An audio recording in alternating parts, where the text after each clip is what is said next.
BPF long live Hagrama Mulari Zindabad Hagrama Mulari Zindabad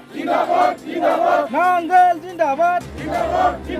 Nangal Zindabad Jai BPF ni Jai BPF ni যোগদান কৰাৰ কাৰণটো হৈছে যিটো কৰ্মৰত দিন চৰকাৰে এতিয়া গাঁৱে গৈ যিবিলাক প্ৰতিশ্ৰুতি দিছিলে কিন্তু সেই প্ৰতিশ্ৰুতি এতিয়ালৈকে পূৰণ কৰা নাই আৰু তাৰ কাৰণে আজি সঁচাকৈ দেখা গৈছে আমাৰ গীতপুৰ গাঁৱত আজি বহুত মোটামুটি 40 জন ইয়াতে যোগদান দিছে আৰু অনাগত দিনত আমি আশা কৰোঁ BPF চৰকাৰ আহিব আৰু সংগ্ৰামক প্ৰধান আহিব ঠিক বুলি আমি আশাবাদী আৰু যিবিলাক কাম প্ৰতিশ্ৰুতি এই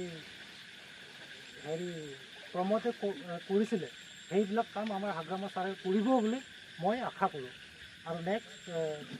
2-3 মাহৰ পিছত যিটো BPC নিৰ্বাচন আহি আছে তাত তেতিয়া আমি প্ৰমোদক সকীয়াই দিছোঁ আৰু আমি হাগ্ৰামা ছাৰক আঁকোৱালি ল'ম বুলি বা গাদীত ৰাখিম বুলি আমি আশা কৰিছোঁ ধন্যবাদ